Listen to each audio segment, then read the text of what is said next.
नसरापूर अत्याचार प्रकरणी पुणे जिल्हा सत्र न्यायालय आज अंतिम फैसला सुनावणार। आरोपी भीमराव कांबळेला फाशी की जन्मठेप, न्यायालयाच्या निर्णयाकडे सगळ्यांचं लक्ष।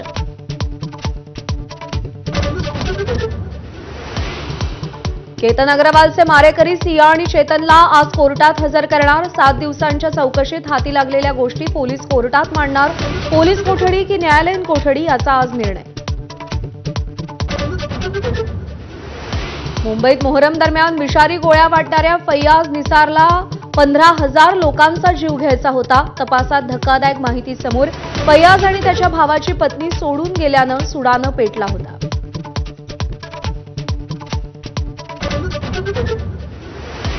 फुटलेल्या खासदारांच्या मतदारसंघातील उद्धव ठाकरेंच्या दौऱ्याचा आज अखेरचा दिवस। शिर्डीचे खासदार भाऊसाहेब वागचौरे यांच्या मतदारसंघात ठाकरेंचा कार्यकर्ता मेळावा।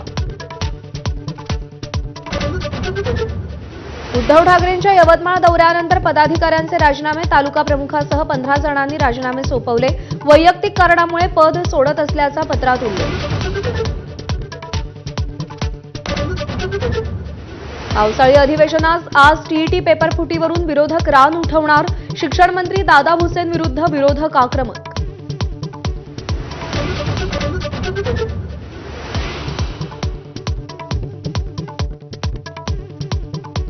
बीड, सोलापूर आणि जळगावात काल पावसाच्या जोरदार धारा। बीडमधील रिधी सिद्धू आणि सरस्वती नदी प्रवाहित, तर जळगावच्या रावेरमधील नागझरी नदीही दुथडी भरून। राज्यात आजपासून पावसाचा जोर वाढणार।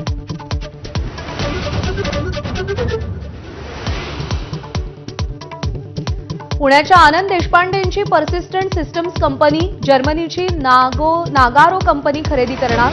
1.3 अब्ज डॉलर्सचा रोख रकमेचा खरेदी करार होणार। खरेदीनंतर कंपनीचे 40 देशात 46,000 कर्मचारी होतील। पंतप्रधान नरेंद्र मोदींचा सेशेल्स देशाकडून सर्वोच्च पुरस्कारानं सन्मान। Guardian of the blue horizon पुरस्कार स्वीकारल्यानंतर मोदींचं सेशेल्सच्या संसदेतही भाषण। आतापर्यंत 30हून अधिक देशांकडून मोदींचा सन्मान।